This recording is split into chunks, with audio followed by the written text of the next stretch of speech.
जी, अस्सलाम वालेकुम रहमतुल्लाह। मैं गुलाम मुर्तज़ा ज़फ़र कनाडा से ज़फ़रनामा लेकर हाज़िर हूँ।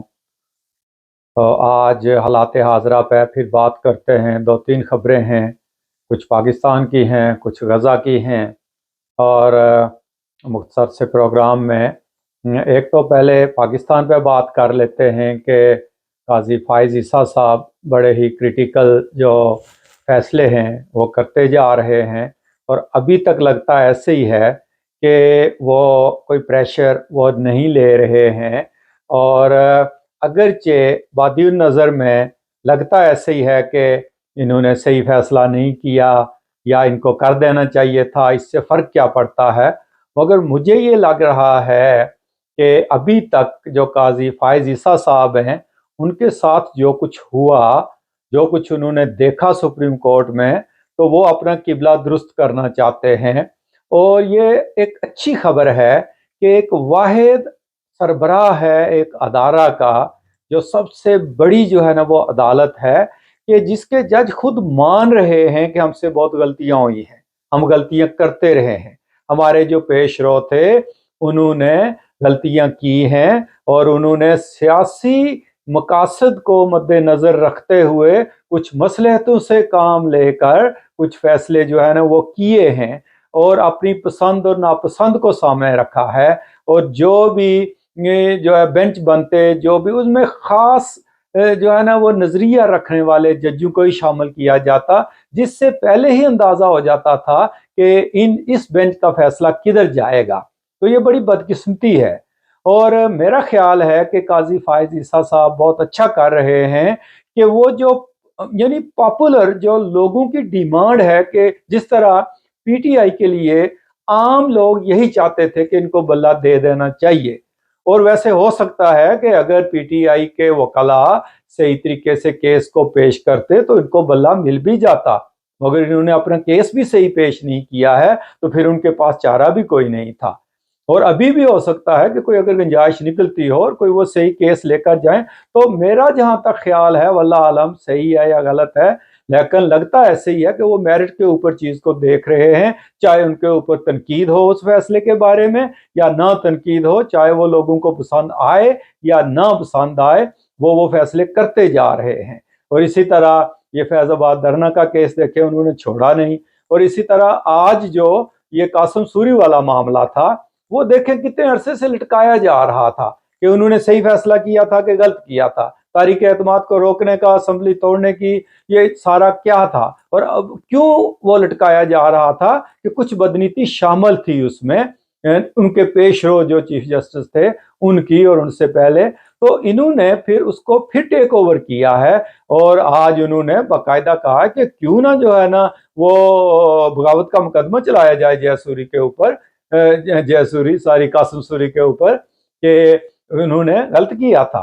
और हो सकता है कि वो बख्श किसी को भी नहीं रहे, बुला रहे हैं सबको। फैज हमीद साहब को भी बुलाया है उन्होंने और कासिम सूरी साहब का भी देखें कि उन्होंने कहा है कि बिल्कुल गलत था उनका ये जो इकदाम था उस वक़्त का, जिसमें वो बड़े जज्बाती होकर जो है ना ऐलान कर रहे थे। तो ये चीज़ें अगर कोई भी अदारा अपनी गलतियों को दुरुस्त करना शुरू कर दे तो उनकी तारीफ करनी चाहिए कि शुक्र है कि कोई तो सही समत में चला। अवल्ला आलम के इनके बाद आने वाले क्या करेंगे, और जो कुछ इन्होंने किया है उस सबको वो उल्टा कर देंगे, जो कि होता आया है। पाकिस्तान में हर चीज़ मुमकिन है कि कहाँ से कब प्रेशर आ जाए, और लोग इंतज़ार करते रहते हैं कि जिस तरह इमरान खान साहब को भी जल्दी थी कि बंदियाल साहब के जाने से पहले पहले जो कुछ हो सकता है वो हो जाए, और अभी भी कुछ लोग इंतज़ार कर रहे होंगे कि काजी फ़ाइज़ ईसा साहब के ये 10 महीने गुजर जाएं तो उसके बाद देखेंगे फिर क्या होता है।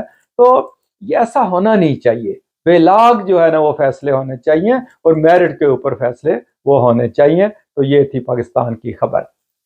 उसके बाद गज़ा पे देखें कि क्या हो रहा है। वहाँ ह्यूमैनिटेरियन क्राइसिस तो है ही, और एक नस्ल कशी हो रही है और तबाही, इससे तबाही तर होती जा रही है।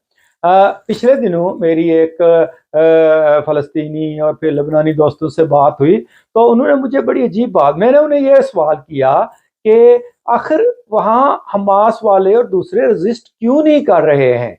आखिर वो जवाब क्यों नहीं दे रहे हैं? जब स्ट्रीट फाइट हो रही है तो अब रह क्या गया है? तो उन्होंने बड़ी सही बात बताई जिसका आज सबूत भी मिल गया है। वो कहते हैं कि हो रही है, स्ट्रीट जो रेजिस्टेंस है वो बहुत ज्यादा हो रही है। वो क्यों हो रही है? कि उन्होंने ये बताया कि कौन सा घर ऐसा बचा है गजा का कि जो मुतासर नहीं हुआ है। जिस घर के बच्चे बड़े बूढ़े जवान शहीद हो चुके हैं, उनके पास रह क्या गया है? घर उनके सारे मलिया मेट हो चुके हैं, उनके बहन भाई सारे शहीद हो चुके हैं। जो बच गए हैं वो ये कहते हैं कि मरना तो हमने यहाँ इसराइल की बमबारी से है, मरना तो है हमने, तो क्यों ना हम एक दो को मार के मरे। इसलिए वो उस रेबल में से निकलते हैं। वो जो डस्ट का जो है ना वो ढेर बना हुआ है, वहां से वो निकलते हैं मलबे में से और उसका अटैक कर देते हैं, टैंकों को जाया कर देते, मगर वो रिपोर्ट नहीं हो रहे हैं, कोई मीडिया उनको दिखा नहीं रहा है। ये नहीं कि वो वहां दंदनाते फिर रहे हैं इसराइली, नहीं, उनको रेजिस्टेंस हो रही है। और उसका सबूत जो आज का वाकया हुआ है कि इन्होंने माना है खुद इसराइल वालों ने कि 24 उनके फौजी मारे गए हैं वहां जो वाकया हुआ है गजा में।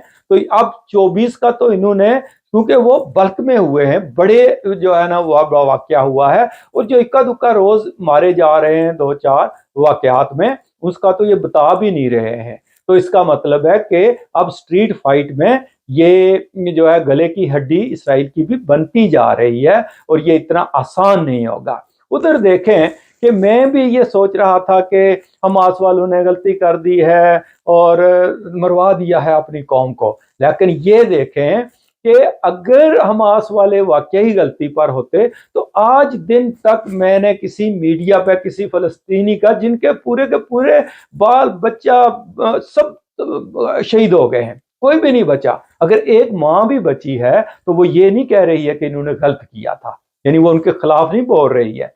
इससे लगता है कि वो पॉपुलर तो हैं वहां और वो लोग कुर्बानी देने के लिए तैयार हैं। मैं कहता हूं कि अगर कहीं अल्लाह ना करे पाकिस्तान हिंदुस्तान की या किसी कोई जंग लग जाए और इतनी कैजुअलिटीज वहां हो जाएं जंग की वजह से, देखें कुदरती आफात में लोग मर जाते हैं, जलजलों में, सैलाब में, और वो एक अलग बात है। मैं तो कहता हूं कि पाकिस्तान के लोग तो जमीन आसमान एक कर दें कि हमारा इतना जानी नुकसान हो गया है, वो अपनी फौज पे बरस पड़े कि हमारी फौज ने हमें मरवा दिया है। लेकिन वो देखें कि गजा वाले क्या कर रहे हैं, कि मर भी गए हैं बेचारे, अब 30,000 से ऊपर पहुंच चुके हैं, और जो मलबे के नीचे दबे हुए हैं मेरा ख्याल है तो ये तो 50,000 से भी ऊपर चले गए होंगे, मगर कौन गिनता है और कौन रिपोर्ट करता है। मगर किसी गजा वाले के, किसी फलस्तीनी के मुंह से यह नहीं सुना कि गलत हो गया है और हम मारे जा रहे हैं। सब्र से बर्दाश्त कर रहे हैं, भूखे हैं, नंगे हैं, प्यासे हैं, मगर बर्दाश्त कर रहे हैं। तो ये होती है चीज़, ये होती है पॉपुलैरिटी। तो जो इसराइल कर रहा है उसके कान पे जूं नहीं रेंग रही है, वो किसी की भी सुन नहीं रहा है। और उधर से जो अमन की कोशिशें हो रही हैं वो भी बस लूली लंगड़ी कोशिशें हैं। उधर से बरतानिया और अमेरिका हौथियों पे हमले कर रहे हैं, मगर वो भी जो है वो जवाबी कार्रवाइयाँ कर रहे हैं। और शुक्र है कि ईरान और पाकिस्तान का ये जो मामला था ये कुछ थोड़ा सा ठंडा होता नज़र आ रहा है, और अभी कोई मज़ीद कार्रवाई नहीं हुई है।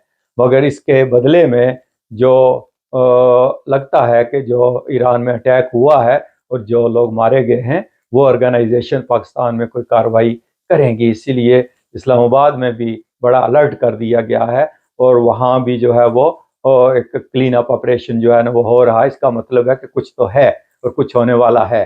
अल्लाह करे कि मासूम लोगों की जानें बची रहें और दहशतगर्दों से मुल्क बचा रहे और हम अमन की तरफ जाएं। दुआ करते रहें कि खुदा ताला फ़लस्तीन में, गज़ा में भी अमन करे, उन लोगों का कोई पुरसान हाल हो, और खुदा ताला इनके मसाइब जो हैं उनको हल करे और किसी तरीके से अमन कायम हो जाए और ये जंग जो है वो ख़त्म हो। तो अगर आपको ज़फ़रनामा के प्रोग्राम पसंद आते हैं तो इसको ज़रूर सब्सक्राइब करें। खुश रहें। और यहाँ कनाडा में बहुत स्नो हो रही है, और कोशिश करें कि अगर आपको बाहर निकलना ज़रूरी नहीं है तो आज तो कम अज़ कम ज़रूर घर में ही रहें।